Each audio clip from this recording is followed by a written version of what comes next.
ಎಲ್ಲರಿಗೂ ನಮಸ್ಕಾರ. ನನ್ನ ಯೂಟ್ಯೂಬ್ ಚಾನಲ್ಗೆ ಸ್ವಾಗತ. ವಿದ್ಯಾರ್ಥಿಗಳೇ, ನಾನು ನಿಮ್ಮ ಉಡುಪಿ ಜಿಲ್ಲೆಯ ವಾಸಂತಿ ಅಂಬಲ್ಪಾಡಿ. ವಿದ್ಯಾರ್ಥಿಗಳೇ, ಇಂದಿನ ವಿಡಿಯೋದಲ್ಲಿ ನಾವು ದೇವನೂರು ಮಹಾದೇವ ಇವರು ಬರೆದ ಹುಟ್ಟುತ್ತ ವಿಶ್ವಮಾನವ ಅನ್ನುವಂಥ ಲೇಖನವನ್ನು ನೋಡೋಣ.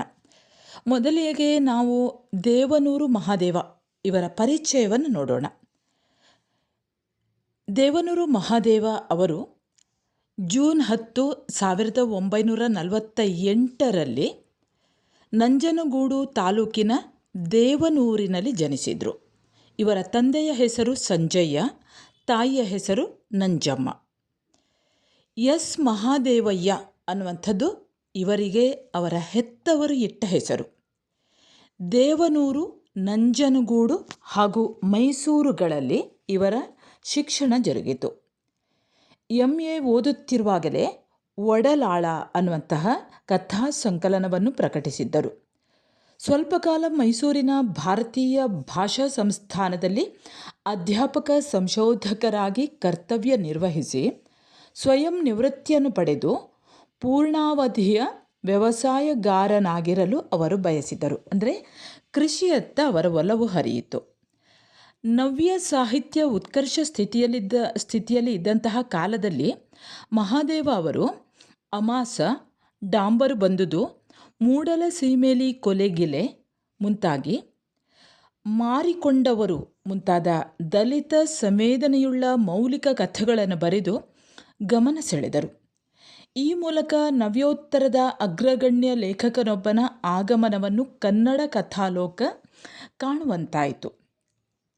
ಕಾಲಕ್ರಮದಲ್ಲಿ ಮಹಾದೇವ ಅವರು ದ್ಯಾವನೂರು 1973ರಲ್ಲಿ ಈ ಕಥಾ ಸಂಕಲನ ಪ್ರಕಟವಾಯಿತು. ಹಾಗೆಯೇ ಒಡಲಾಳ ಈ ಕಾದಂಬರಿ ಸುಮಾರು 1981ರಲ್ಲಿ ಪ್ರಕಟವಾಯಿತು. ಇನ್ನು ಕುಸುಮ ಬಾಲೆ 1988ರಲ್ಲಿ ಈ ಕಾದಂಬರಿ ಪ್ರಕಟವಾಯಿತು. ಕುಸುಮ ಬಾಲೆ ಅನ್ನುವಂತಹ ಈ ಕೃತಿಗೆ 1990ರ ಕೇಂದ್ರ ಸಾಹಿತ್ಯ ಅಕಾಡೆಮಿ ಪ್ರಶಸ್ತಿಯನ್ನು ಅತಿ ಚಿಕ್ಕ ವಯಸ್ಸಿನಲ್ಲಿ ಪಡೆದಂತಹ ಕೀರ್ತಿ ದೇವನೂರು ಮಹಾದೇವರದ್ದು. ಇವರು ಬರೆದಿರುವುದು ಕಡಿಮೆಯಾದರೂ, ಸಂಖ್ಯಾದೃಷ್ಟಿಯಿಂದ ಬರೆದಿರುವುದು ಕಡಿಮೆಯಾದರೂ, ಸತ್ಯದ ದೃಷ್ಟಿಯಿಂದ, ಹಿರಿಮೆಯ ದೃಷ್ಟಿಯಿಂದ ಅಪೂರ್ವವೆನಿಸಿರುವಂತಹ ಕೃತಿಗಳನ್ನು ನೀಡಿದ್ದಾರೆ. ದಲಿತ ಪ್ರಪಂಚದ ಒಳಹೊರಗನ್ನು ಅದುವರೆಗೆ ಕಂಡರಿಯದ ರೀತಿಯಲ್ಲಿ ಅನಾವರಣ ಮಾಡಿರುವ ಮಹಾದೇವ ಅವರು ತಮ್ಮ ವಿಶಿಷ್ಟ ಗದ್ಯ ಶೈಲಿಯ ಮೂಲಕ ದ್ಯಾವನೂರು ಸಂಕಲನದಲ್ಲಿ ದಲಿತ ಊರು ಕೇರಿಗಳ ವಿಷಯ ಕಣ್ಣಿಗೆ ಕಟ್ಟುವಂತೆ ಚಿತ್ರಿಸಿದ್ದಾರೆ. ಮಹಾದೇವ ಅವರ ಇದುವರೆಗಿನ ಬಿಡಿ ಬರಹಗಳನ್ನೆಲ್ಲ ಒಟ್ಟು ಮಾಡಿ ಎದೆಗೆ ಬಿದ್ದ ಅಕ್ಷರ ಎನ್ನುವಂತಹ ಸಂಕಲನದಲ್ಲಿ ಪ್ರಕಟಗೊಂಡಿದೆ.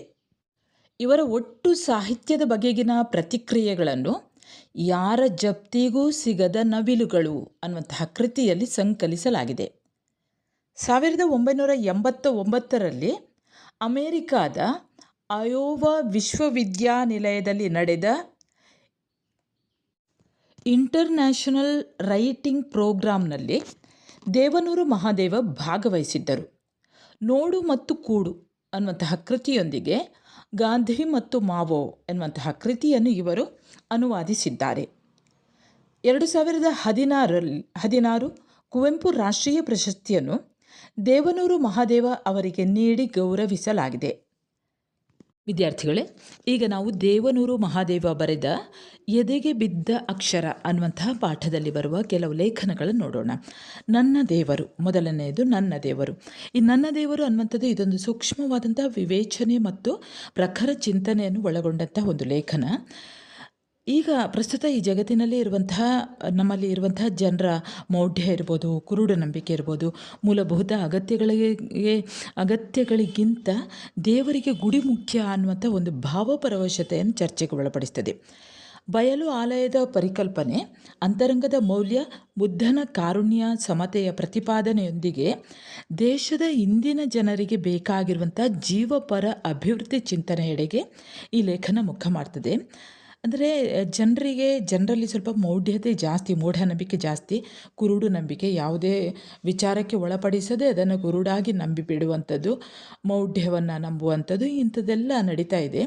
ಹಾಗಾಗಿ ಇಲ್ಲಿ ಈ ಲೇಖನದಲ್ಲಿ ದೇವನೂರು ಮಹಾದೇವರು ಹೀಗೆ ಹೇಳ್ತಾರೆ: ಕನ್ನಡದ ಪ್ರಸಿದ್ಧ ವಾರಪತ್ರಿಕೆಯೊಂದು ನನ್ನ ದೇವರು ಅನ್ನುವಂತಹ ಹೆಸರಿನಲ್ಲಿ ಲೇಖಕರ ಚಿಂತಕರ ಅನಿಸಿಕೆಗಳನ್ನು ಪ್ರಕಟಿಸ್ತಾ ಇದ್ರಂತೆ. ಆ ಲೇಖನ ನನ್ನ ದೇವರು ಅನ್ನುವಂತಹ ಲೇಖನದಲ್ಲಿ.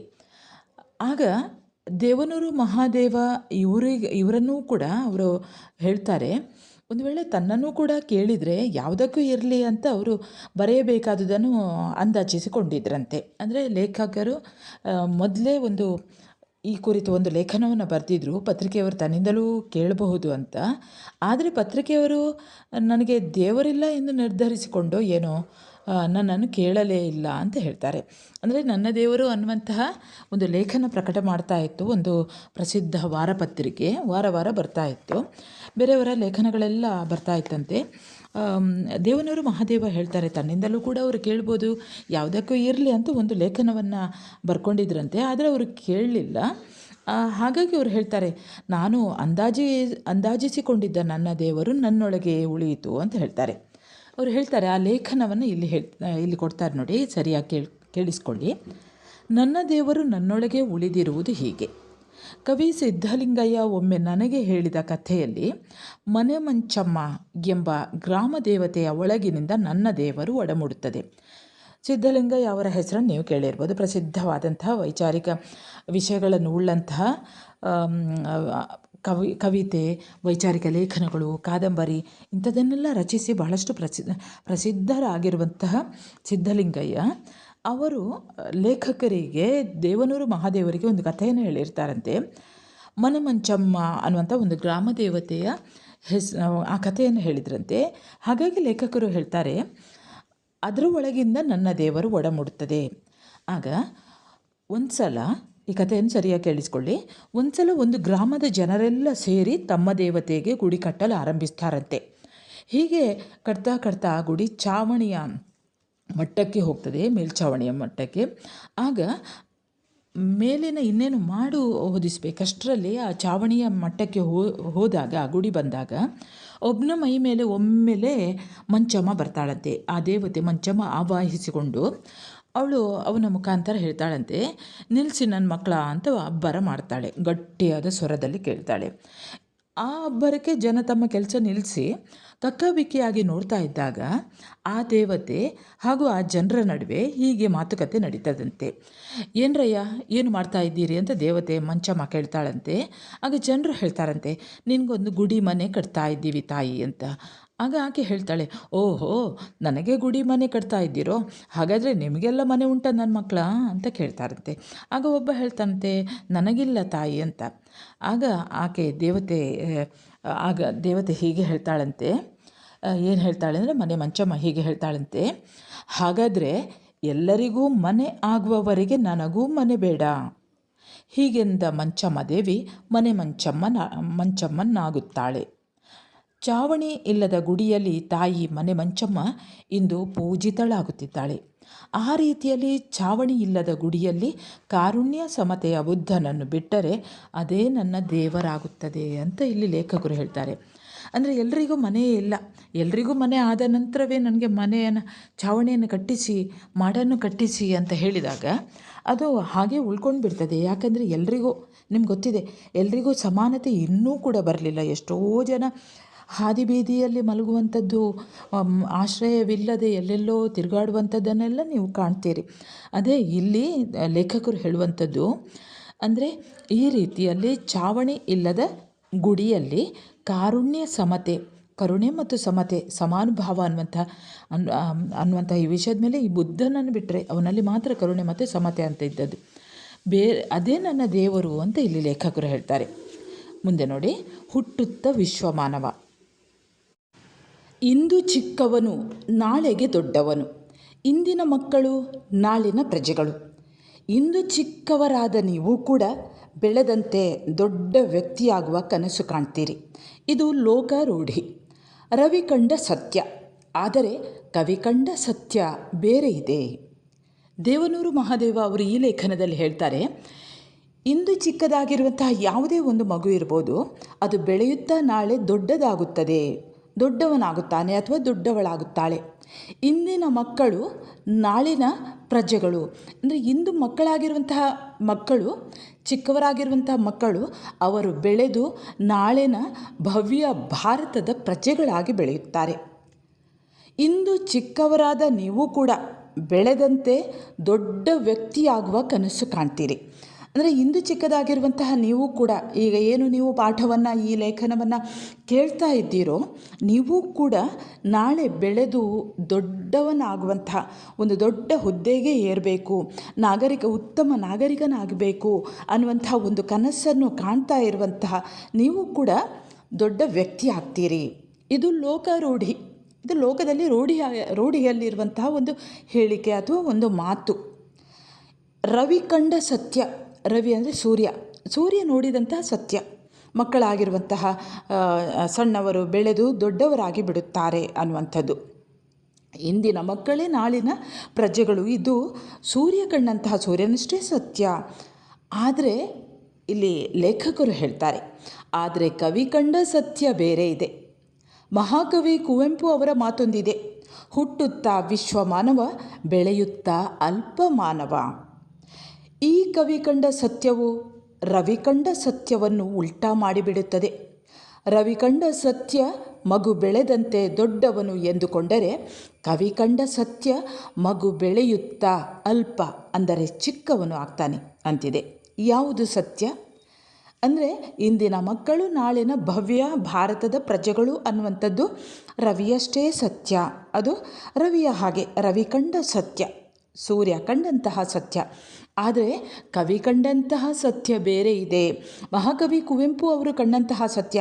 ಅವರು ಒಂದು ಮಾತನ್ನು ಹೇಳ್ತಾರೆ, ಹುಟ್ಟುತ್ತಾ ವಿಶ್ವಮಾನವ, ವಿಶ್ವಕ್ಕೆ ಹತ್ತಿರವಾಗಿರುವಂತಹ ಮಾನವ, ಅದು ಎಲ್ಲ ಧರ್ಮವನ್ನು ಮೀರಿ ನಿಂತ ಮಾನವ. ಆದರೆ ಹುಟ್ಟಿದಾಗ ವಿಶ್ವಮಾನವನಾಗಿರುವಂಥ ಈ ಮಾನವ ಬೆಳೆಯುತ್ತಾ ಬೆಳೆಯುತ್ತಾ ಅಲ್ಪ ಮಾನವನಾಗಿ ಬಿಡ್ತಾನೆ. ಅಲ್ಪ ಅಂದರೆ ಒಂದು ಸಣ್ಣ, ಅಂದರೆ ಏನು, ಯಾವುದು ಸಣ್ಣತನ ಅವನಲ್ಲಿ ಬೆಳೀತಾ ಹೋಗ್ತದೆ. ನಿಜವಾಗಿಯೂ ಬೆಳೆದ ಹಾಗೆ ಅವನು ವಿಶ್ವಮಾನವನಾಗಬೇಕಿತ್ತು, ಆದರೆ ಅವನು ವಿಶ್ವಮಾನವನಾಗ್ತಾ ಇಲ್ಲ. ಹುಟ್ಟಿದಾಗ ಮಾತ್ರ ವಿಶ್ವಮಾನವನಾಗಿದ್ದಾನೆ. ಬೆಳೆಯುತ್ತಾ ಬೆಳೆಯುತ್ತಾ ಆತನಲ್ಲಿ ಅಲ್ಪತನ, ಜಾತಿ ಅನ್ನುವಂಥ, ಧರ್ಮ ಅನ್ನುವಂತಹ ಒಂದು ಸಂಕುಚಿತವಾದಂತಹ ಒಂದು ಸ್ವಭಾವಗಳು, ಗುಣಗಳು ಆತನಲ್ಲಿ ಬೆಳೆಯುತ್ತಾ ಹೋಗ್ತದೆ. ಅದು ಕವಿ ಕಂಡ ಸತ್ಯ. ಮಗು ಬೆಳೆಯುತ್ತಾ ಅಲ್ಪ ಅಂದರೆ ಚಿಕ್ಕವನಾಗಿ ಬಿಡ್ತಾನೆ. ಹಾಗಾಗಿ ಯಾವುದು ಸತ್ಯ ಅನ್ನುವಂಥದ್ದನ್ನು ಲೇಖಕರು ಕೇಳ್ತಾರೆ. ಮುಂದೆ ಅವರು ಹೇಳ್ತಾರೆ, ಕವಿ ಕಂಡ ಸತ್ಯ ಏನಿರಬಹುದು? ಶಿಶು ಭೂಮಿಗೆ ಬಿದ್ದಾಗ ಅದಕ್ಕೆ ಇಂತಹ ಜಾತಿ ಅಂತ ಇರುವುದಿಲ್ಲ, ಇಂತಹ ಧರ್ಮ ಅಂತ ಇರುವುದಿಲ್ಲ, ಇಂತಹ ಭಾಷೆ ಅಂತಾನೂ ಇರುವುದಿಲ್ಲ, ಅಷ್ಟೇಕೆ ಇಂಥ ಪ್ರದೇಶ ಅಂತಾನೂ ಇರುವುದಿಲ್ಲ. ಅಂದರೆ ಒಂದು ಮಗು ಹುಟ್ಟಿದಾಗ ಅದಕ್ಕೆ ಇಂಥದ್ದೇ ಅನ್ನುವಂಥದ್ದಿಲ್ಲ, ಇಂಥದ್ದೇ ಜಾತಿ ಅಂತ ಇಲ್ಲ, ಇಂಥದ್ದೇ ಧರ್ಮ ಅಂತ ಇರುವುದಿಲ್ಲ, ಇಂತಹ ಒಂದು ಪ್ರದೇಶದಲ್ಲಿ ತಾನು ಹುಟ್ಟಿದ್ದೇನೆ ಅನ್ನುವಂಥದ್ದು, ಇಂಥದ್ದೇ ಭಾಷೆ ಅನ್ನುವಂಥದ್ದು ಕೂಡ ಇರುವುದಿಲ್ಲ. ಅದು ಯಾವ ಸ್ಥಳದಲ್ಲಿ ಹುಟ್ಟಿದೆ ಅಂತಲೂ ಅದಕ್ಕೆ ಗೊತ್ತಿರುವುದಿಲ್ಲ, ಯಾವ ಊರಲ್ಲಿ ಹುಟ್ಟಿದೆ ಅಂತಲೂ ಗೊತ್ತಿರುವುದಿಲ್ಲ. ವಿಶ್ವದಲ್ಲಿ ಹುಟ್ಟಿದಂತಹ ಎಲ್ಲ ಶಿಶುಗಳನ್ನು ಅದಲು ಬದಲು ಮಾಡಿದರೂ ಅಂಥ ವ್ಯತ್ಯಾಸವೂ ಆಗುವುದಿಲ್ಲ. ಅಂದರೆ ಹುಟ್ಟಿದಂತಹ ಮಗು ಎಲ್ಲವೂ ಕೂಡ ಎಲ್ಲರ ಮಕ್ಕಳು ಕೂಡ ಒಂದೇ ರೀತಿಯಾಗಿರ್ತದೆ. ಆ ಮಗು ಈ ಮಗು ಒಂಚೂರು ಬೇರೆ ಬೇರೆ, ಒಂದು ತಾಯಿಯ ಮಗುವನ್ನು ಇನ್ನೊಂದು ತಾಯಿಯ ಹತ್ತಿರ ಹೋಗಿ ಬಿಟ್ಟರೂ ಕೂಡ ಅಲ್ಲಿ ಏನು ವ್ಯತ್ಯಾಸ ಕಾಣುವುದಿಲ್ಲ. ಯಾಕಂದರೆ ಸಣ್ಣ ಮಗುವಿನ ಹಾಗೆ ಇರ್ತದೆ, ಏನೂ ವ್ಯತ್ಯಾಸ ಇರುವುದಿಲ್ಲ. ಅವುಗಳು ಜೀವಿಗಳು ಮಾತ್ರ, ಜೀವ ಇರುವಂಥವುಗಳು ಅಷ್ಟೇ, ಬೇರೆ ಯಾವುದೇ ವ್ಯತ್ಯಾಸ ಇಲ್ಲ. ಅದಲು ಬದಲು ಮಾಡಿದರೂ ಕೂಡ ವ್ಯತ್ಯಾಸ ಇಲ್ಲ. ಈ ಶಿಶು ಸ್ಥಿತಿಯನ್ನೇ ಕವಿ ವಿಶ್ವಮಾನವ ಅಂತ ಹೇಳ್ತಾರೆ. ಆದರೆ ಬೆಳೆದಂತೆ ದೇಹ ದೊಡ್ಡದು ಆಗುವುದೇನು? ದೇಹ ದೊಡ್ಡದು, ಆ ಮಗು ಬೆಳೀತಾ ಅದರ ದೇಹದ ಗಾತ್ರವೂ ಕೂಡ ಬೆಳೀತಾ ಹೋಗ್ತದೆ. ಆದರೆ ಅದು ಆಗುವುದೇನು?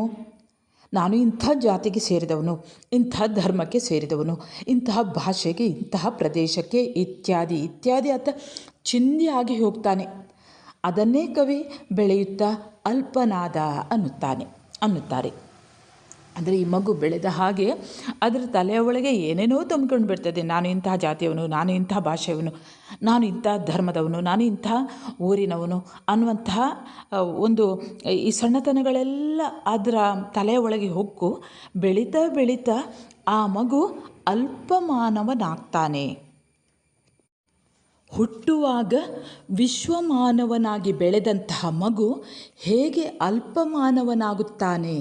ರವಿ ಕಂಡ ಸತ್ಯ ಬೇರೆ ಇದೆ, ಕವಿ ಕಂಡ ಸತ್ಯ ಬೇರೆ ಇದೆ ಅನ್ನುವಂಥದ್ದನ್ನು ದೇವನೂರು ಮಹಾದೇವ ಅವರು ಈ ಲೇಖನದಲ್ಲಿ ಪ್ರಸ್ತುತಪಡಿಸ್ತಾರೆ. ಅವರು ಹೇಳ್ತಾರೆ, ಒಂದು ಪ್ರಯೋಗ ಮಾಡೋಣ ಅಂತ ಹೇಳ್ತಾರೆ. ಆ ಪ್ರಯೋಗ ಯಾವುದು ಅಂತ ನೋಡಿ.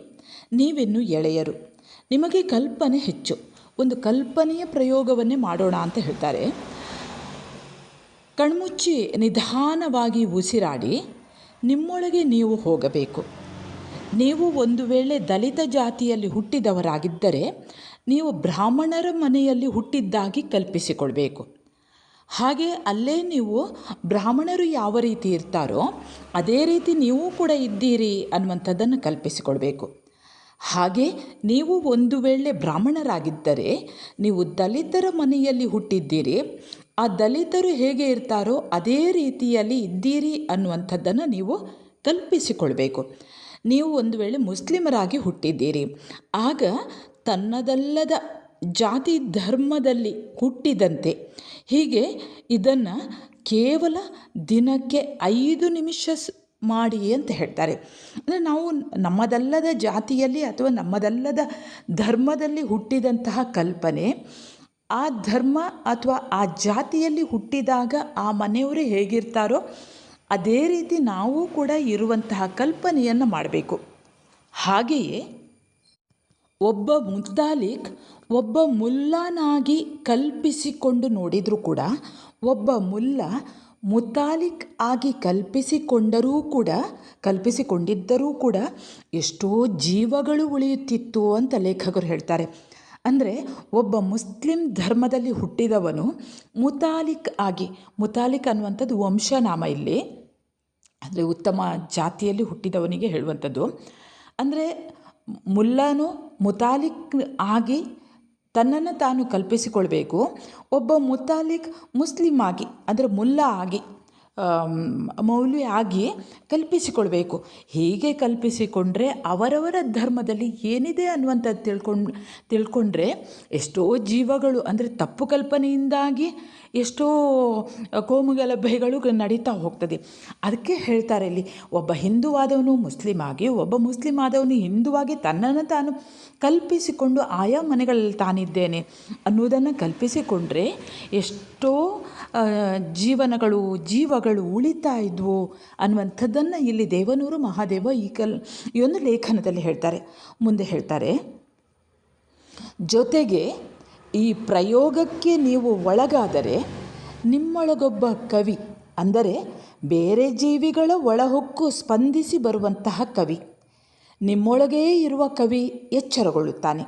ಈ ಎಚ್ಚರಗೊಂಡ ಕವಿ ಬದುಕಿ ಉಳಿಯಬೇಕಾದರೆ ಕುವೆಂಪು ಅವರು ಹೀಗೆ ಹೇಳುತ್ತಾರೆ, ಎದೆಯ ಗೂಡಲ್ಲಿ ಒಂದು ತೊಟ್ಟಿಲು ಕಟ್ಟಿ ಅದರೊಳಗೊಂದು ಪುಟ್ಟ ಮಗುವನ್ನೊಂದಿಟ್ಟು ತೂಗುತ್ತಿರಬೇಕು ಅಂತ.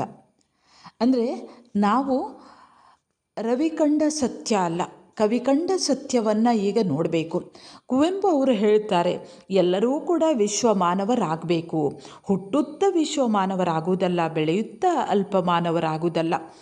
ನಮ್ಮನ್ನು ಇನ್ನೊಂದು ಜಾತಿ, ಇನ್ನೊಂದು ಧರ್ಮ, ಇನ್ನೊಂದು ಭಾಷೆಯವನ್ನಾಗಿ ಕಲ್ಪಿಸಿಕೊಂಡು ನಾವು ಇರಬೇಕು ಅನ್ನುವಂಥದ್ದು, ಅಂದರೆ ನಾವು ಒಗ್ಗಟ್ಟಾಗಿ ಬದುಕಬೇಕು, ಸಹಬಾಳ್ವೆಯಿಂದ ಬದುಕಬೇಕು. ಹಾಗಾಗಿ ನಾವು ಕವಿ ಕಂಡಂತನ್ನು ನಮ್ಮ ಒಳಗೇ ಇರುವ ನಾವು ಕವಿಯಾಗಬೇಕು ಅಂತ ಹೇಳ್ತಾರೆ. ನಾವು ಇನ್ನೊಬ್ಬ ಜೀವಿಯ ಒಳಗೆ ಹೊಕ್ಕು ಬಂದಂತಹ ಕವಿಯಾಗಬೇಕು. ಅಷ್ಟು ಮಾತ್ರ ಅಲ್ಲ, ನಾವು ಎಚ್ಚರಗೊಂಡಂತಹ ಕವಿ ಬದುಕಿ ಉಳಿಯಬೇಕಾದರೆ ಕುವೆಂಪು ಹೇಳುವಂಥದ್ದಷ್ಟೇ, ಎದೆಗೂಡಲು ಒಂದು ತೊಟ್ಟಿಲನ್ನು ಕಟ್ಟಬೇಕು, ಅದರ ಒಳಗೆ ಒಂದು ಪುಟ್ಟ ಮಗು, ವಿಶ್ವಮಾನವ ಅನ್ನುವಂತಹ ಮಗುವನ್ನು ಇಟ್ಟು ತೂಗುತ್ತಿರಬೇಕು. ಆ ಮಗುವಿಗೆ ಯಾವುದೇ ರೀತಿಯಲ್ಲಿ ತೊಂದರೆಯಾಗದ ಹಾಗೆ, ಸವಿಯಾದ ನಿದ್ದೆ ಬರುವ ಹಾಗೆ ತೂಗುತ್ತಾ ಇರಬೇಕು ಅಂತ. ಬೆಳೆಯುತ್ತಾ ನಾವು ನಮ್ಮ ಮಗುತನ ಕಳೆದುಕೊಳ್ಳುತ್ತೇವೆ, ನಮ್ಮ ಮುಗ್ಧತೆಯನ್ನು ನಾವು ಕಳೆದುಕೊಳ್ಳುತ್ತೇವೆ. ಮಗುವಾಗಿದ್ದಾಗ ಯಾವ ರೀತಿಯ ಮುಗ್ಧತೆ ಇತ್ತು, ಯಾವ ರೀತಿಯ ಬೆರಗು ಇತ್ತು, ಆ ಬೆರಗನ್ನು ನಾವು ಕಳೆದುಕೊಳ್ತಾ ಇದ್ದೇವೆ. ದೊಡ್ಡವರಾಗುತ್ತಾ ಒಡಕಾಗುತ್ತೇವೆ, ನಾವು ಒಡೆದು ಹೋಗುತ್ತೇವೆ. ಬುದ್ಧಿ ಬೇರೆ, ಭಾವ ಬೇರೆ, ಛಿದ್ರರಾಗುತ್ತೇವೆ. ಇಡಿಯಾಗಿ ಒಂದಾಗಿ ನಾವು ಇರುವುದಿಲ್ಲ. ಕಾವ್ಯ ಎಂದರೆ ಬುದ್ಧಿ ಭಾವಗಳ ವಿದ್ಯುದಾಲಿಂಗನ. ಇದು ಅದೇ ಕವಿ ಮಾತು. ಅಂದರೆ ಕುವೆಂಪು ಅವರು ಹೇಳ್ತಾರೆ, ಬುದ್ಧಿ ಮತ್ತು ಭಾವಗಳ ವಿದ್ಯುದಾಲಿಂಗನ ಅಂದರೆ ಆ ಗಟ್ಟಿಯಾದಂತಹ ಆಲಿಂಗನವಾಗಬೇಕು. ನಾವು ಪುಡಿಯಾಗುವುದಲ್ಲ, ಒಡಕಾಗುವುದಲ್ಲ, ನಾವು ಮುಗ್ಧತೆಯನ್ನು ಕಳೆದುಕೊಳ್ಳುವುದಲ್ಲ, ಬೆರಗನ್ನು ಕಳೆದುಕೊಳ್ಳುವುದಲ್ಲ. ನಮ್ಮ ಎದೆಯ ಗೂಡಲ್ಲಿ ಒಂದು ತೊಟ್ಟಿಲನ್ನು ಕಟ್ಟಿ ಅಲ್ಲೊಂದು ಪುಟ್ಟ ಮಗುವಿಟ್ಟು ತೂಗಿದರೆ ಬುದ್ಧಿ ಮತ್ತು ಭಾವಗಳ ಕೂಡಿಕೆ ಆಗುತ್ತದೆ, ಜೊತೆಯಾಗುತ್ತದೆ. ಆಗ ಅಲ್ಲಿ ಕಾಣುತ್ತದೆ, ಅಲ್ಲಿ ಹುಟ್ಟುತ್ತದೆ. ಆಟವಾಡುತ್ತಿದ್ದಾಗ ನಿಮ್ಮ ಗೆಳೆಯನಿಗೆ ಬಿದ್ದು ರಕ್ತ ಬಂತು, ಎಲ್ಲ ನಕ್ಕರು. ಇಲ್ಲಿ ನಿಮ್ಮ ಗೆಳೆಯ ಬಿದ್ದ, ಗಾಯವಾಯಿತು, ರಕ್ತ ಬಂತು, ನಕ್ಕೆವು ಎಂದರೆ ವಿಚಾರ ಅದೇ. ಇದನ್ನು ಸ್ಪಂದಿಸಿ ಒಂದು ಕಥೆಯಾಗಿ ಮೂಡಿದರೆ ಆ ಸುರಿದ ರಕ್ತ, ಆ ಗಾಯ, ಅನುಭವಿಸಿದ ನೋವು ಅದು ನಿಮ್ಮದೂ ಆಗುತ್ತದೆ. ಅಂದರೆ ನಿಮ್ಮ ಗೆಳೆಯನೊಬ್ಬ ಇದರಲ್ಲಿ ಬಿದ್ದ ತಕ್ಷಣ ಕೆಲವೊಂದು ಮಕ್ಕಳು ನಗುವಂಥದ್ದು ಇರ್ತದೆ.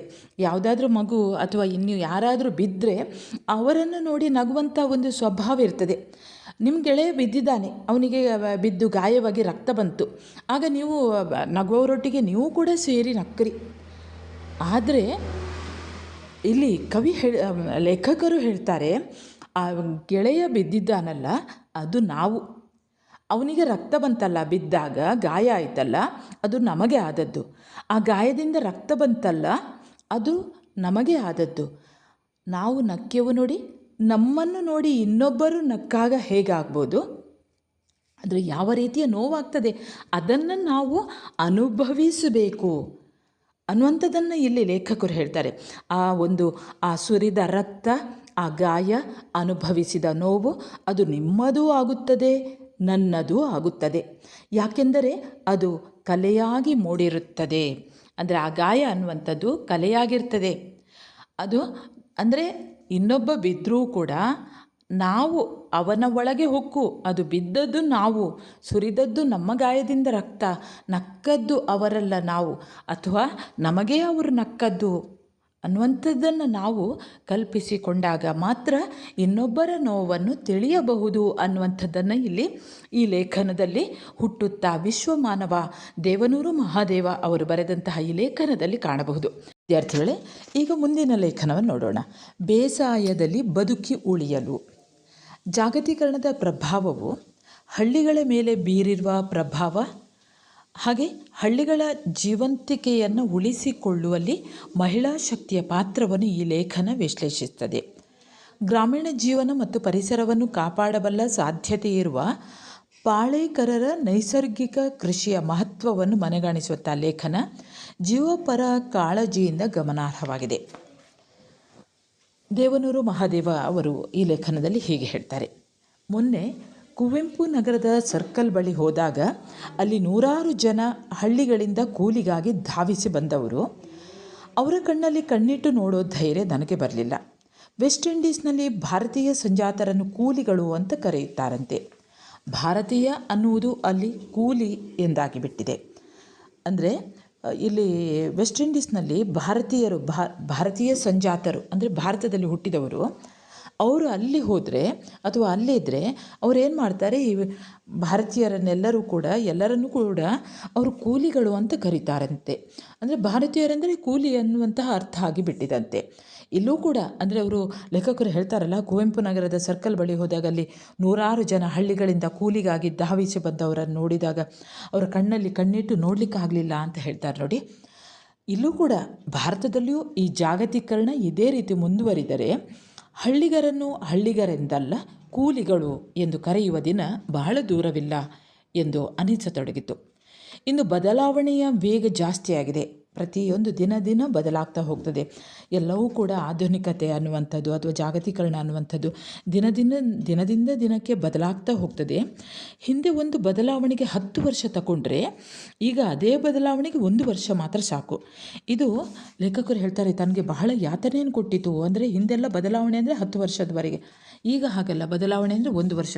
ನೀವು ಕೆಲವೊಮ್ಮೆ ಸಪೂರ ರಸ್ತೆಯನ್ನು ನೋಡಿರ್ಬೋದು, ಅದು ಮತ್ತೆ ಸ್ವಲ್ಪ 1 ವರ್ಷ ಬಿಟ್ಟು ಬಂದು ನೋಡಿದಾಗ 4 ರಸ್ತೆ ಆಗಿರ್ತದೆ, ಹೈವೇ ಆಗಿರ್ತದೆ. ಅದೇ ಬದಲಾವಣೆ ಇಷ್ಟು ಬೇಗ ಆಗ್ತದಲ್ಲ ಅನ್ನುವಂಥ ಒಂದು ದುಃಖ ಆಯ್ತಂತೆ. ಇಷ್ಟು ಹೊತ್ತಿಗಾಗಲೇ ಹಳ್ಳಿಗಳು ದಿವಾಳಿ ಎದ್ದು ಹೋಗಬೇಕಾಗಿತ್ತು. ಆದರೆ ಗ್ರಾಮೀಣ ಭಾರತದ ಮಹಿಳೆಯರು ಹಳ್ಳಿಗಳ ನೊಗ ಹೊತ್ತು ನಿಂತ ಪರಿಣಾಮ ಹಳ್ಳಿಗಳು ಉಳಿದುಕೊಂಡಿವೆ. ಮಹಿಳೆಯರು ಸಂಘ ಸಂಸ್ಥೆಗಳನ್ನು ಮಾಡಿಕೊಂಡು ಸಣ್ಣ ಪುಟ್ಟ ರಚನಾತ್ಮಕ ಕೆಲಸಗಳನ್ನು ಮಾಡಿಕೊಂಡು ಪರಸ್ಪರ ಆರ್ಥಿಕ ಸಹಕಾರ ಮಾಡಿಕೊಂಡು ಹಳ್ಳಿಗಳ ಮಾನ ಉಳಿಸಿದರು. ಹಳ್ಳಿಗಳ ಗಂಡಸರ ಮಾನ ಕೂಡ ಕಾಪಾಡಿದರು. ಇಲ್ಲದೆ ಹೋಗಿದರೆ ಎಷ್ಟೊತ್ತಿಗೆ ಹಳ್ಳಿಗಳು ಪಾಪರಾಗುತ್ತಿದ್ದವೋ ಏನೋ. ಅಂದರೆ ಹಳ್ಳಿಗಳಲ್ಲಿ ಇರುವಂತಹ ಕೆಲವು ಹೆಂಗಸರೆಲ್ಲರೂ ಒಟ್ಟಾಗಿ ನೋಡಿ ಕೆಲವು ಸಂಘ ಸಂಸ್ಥೆಗಳನ್ನು ಮಾಡ್ತಾರೆ ನೋಡಿ. ಸಾಲ ಕೊಡುವಂತಹ, ಸಾಲವನ್ನು ಪಡೆಯುವಂತಹ ಅಥವಾ ಹಣವನ್ನು ಒಟ್ಟು ಮಾಡುವಂಥ, ಉಳಿತಾಯ ಮಾಡುವಂಥ ಇಂತಹ ಸಣ್ಣ ಪುಟ್ಟ ಸಂಘ ಸಂಸ್ಥೆಗಳನ್ನು ಅವರು ಮಾಡಿಕೊಂಡಿದ್ದರಿಂದ ಹಳ್ಳಿಯಲ್ಲಿ ಉಳಿಯಿತು. ಇಲ್ಲದಿದ್ದರೆ ಹಳ್ಳಿ ಹೋಗಿ ಪಟ್ಟಣ ಆಗಿಬಿಡ್ತಿತ್ತು ಅಂತ ಲೇಖಕರು ಹೇಳ್ತಾರೆ. ಇಲ್ಲದೆ ಹೋಗ್ತಿದ್ರೆ ಇಷ್ಟೊತ್ತಿಗೆ ಪಾಪರಾಗ್ತಿತ್ತು. ಇವತ್ತು 70% ಭಾರತವು ಗ್ರಾಮೀಣ ಭಾರತವಾಗಿದೆ. ಈ ಗ್ರಾಮೀಣ ಭಾರತವು ಮಲಗಿದೆ. ಇದನ್ನು ಬಡಿದು ಎಬ್ಬಿಸಬೇಕಾಗಿದೆ. ಚಾವಟಿ ಏಟು ಕೊಟ್ಟು ಎಬ್ಬಿಸಬೇಕಾಗಿದೆ. ಈ ಚಾವಟಿ ಏಟು ಕೊಡುವಂತಹ ಕೆಲಸವನ್ನು ಹಳ್ಳಿಗಳಲ್ಲಿ ರಚನಾತ್ಮಕ ಕೆಲಸ ಮಾಡ್ತಿರೋ ಮಹಿಳಾ ಸಂಘ ಸಂಸ್ಥೆಗಳೇ ಮಾಡಿ ಕಾಪಾಡಬೇಕಾಗಿದೆ. ಇಲ್ಲಿ ಹೇಳ್ತಾರೆ, ಲೇಖಕರು ಹೇಳ್ತಾರೆ, ಇಡೀ ನಮ್ಮ ಭಾರತ ಅನ್ನೋದೇ ಗ್ರಾಮೀಣ ಭಾರತ. ಭಾರತದ 70% ಇರುವುದೇ ಗ್ರಾಮಗಳು. ಹಳ್ಳಿಗಳಿಂದ ಆದಂತಹ ದೇಶ, ಹಳ್ಳಿಗಳ ದೇಶ ಅನ್ನುವಂಥ ಹೆಸರನ್ನು ಕೇಳಿರ್ಬೋದು. ಈ ಗ್ರಾಮೀಣ ಭಾರತ ಇದೆಯಲ್ಲ, ಅದು ಮಲಗಿಕೊಂಡು ಬಿಟ್ಟಿದೆ. ಇದನ್ನು ಬಡಿದು ಹಾಗೆ ಎಬ್ಬಿಸುವುದಲ್ಲ, ಬಡಿದು ಎಬ್ಬಿಸಬೇಕಾಗಿದೆ. ಬಡಿಯುವುದು ಮಾತ್ರ ಅಲ್ಲ, ಚಾವಟಿಯ ಏಟನ್ನು ಕೊಟ್ಟು ಎಬ್ಬಿಸಬೇಕಾಗಿದೆ. ಈ ಏಟನ್ನು ಕೊಡುವಂತಹ ಒಂದು ಕೆಲಸವನ್ನು ಹಳ್ಳಿಗಳಲ್ಲಿ ಇರುವಂಥ ಈ ಹೆಂಗಸರು ಮಾಡಬೇಕು. ಹೆಂಗಸರು ಮಾಡ್ತಾ ಇರೋದ್ರಿಂದ, ಈ ಮಹಿಳಾ ಸಂಘಟನೆಗಳು ಮಾಡ್ತಾ ಇರೋದ್ರಿಂದಾಗಿ ಹಳ್ಳಿ ಸ್ವಲ್ಪ ಇದೆ.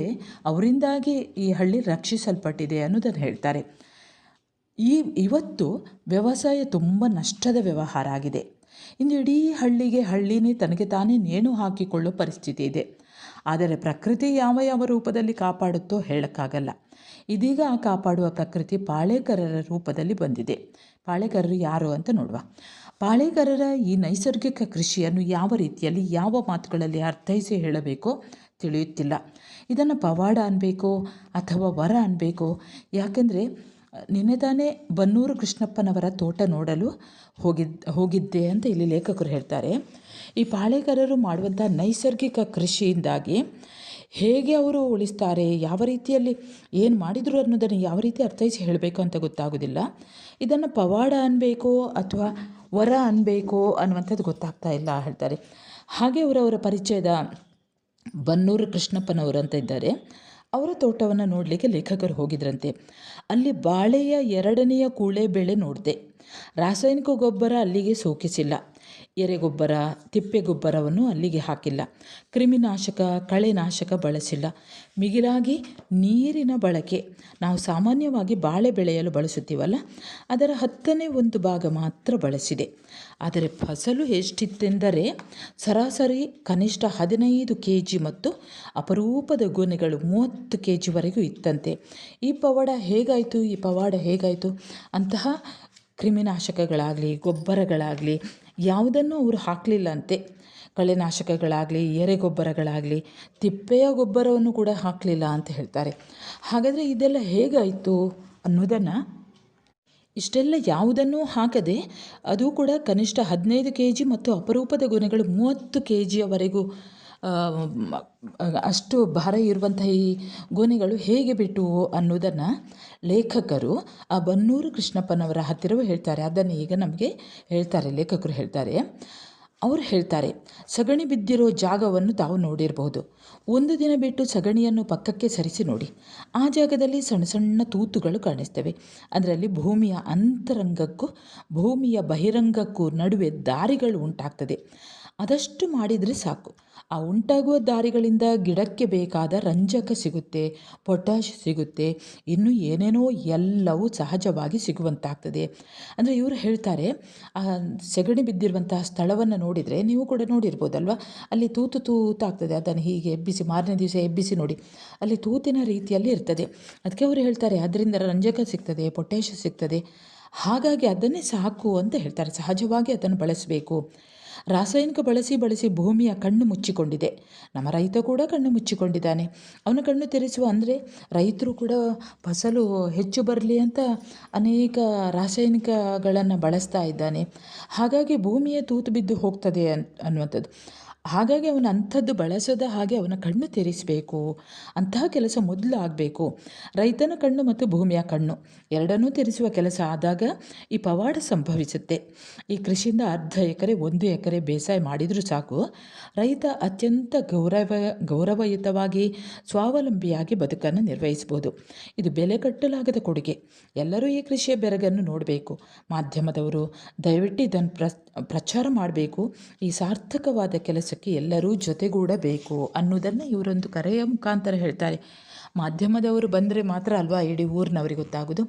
ಹಾಗಾಗಿ ಸಹಜವಾಗಿ ರಾಸಾಯನಿಕಗಳನ್ನು ಬಳಸದೆ, ಕಳೆನಾಶಕಗಳನ್ನು ಬಳಸದೆ, ಬೇರೆ ರೀತಿಯ ರಾಸಾಯನಿಕ ಗೊಬ್ಬರಗಳನ್ನು ಬಳಸದೆ ಸಹಜವಾಗಿ ನಮ್ಮಲ್ಲೇ ಸಿಗುವಂತಹ ಸಗಣಿಯ ಮುಖಾಂತರ ಈ ಕೃಷಿಯನ್ನು ಅಭಿವೃದ್ಧಿಪಡಿಸ್ಬೋದು. ಇಂಥ ಹೆಚ್ಚಿನ ಕೆಲಸವನ್ನು ಮಾಧ್ಯಮದವರು ಮಾಡಬೇಕು ಅನ್ನುವಂಥದ್ದನ್ನು ಹೇಳ್ತಾರೆ.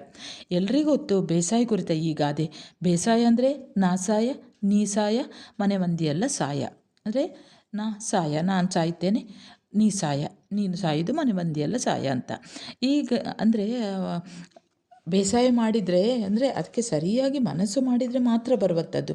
ಇದರಿಂದ ಏನು ಉತ್ಪಾದನೆ ಇಲ್ಲ, ಲಾಭ ಇಲ್ಲ ಅನ್ನೋದಕ್ಕೆ ಇಲ್ಲಿ ಬೇಸಾಯ ನಾಸಾಯ ನೀಸಾಯ ಮನೆ ಮಂದಿಯೆಲ್ಲ ಸಾಯ ಅನ್ನುವಂಥದ್ದು. ಈಗ ಅದೇನೇ ಈ ನೈಸರ್ಗಿಕ ಕೃಷಿ ಸುಳ್ಳು ಮಾಡುತ್ತೆ ಅನ್ನೋ ನಂಬಿಕೆ ನನಗಿದೆ.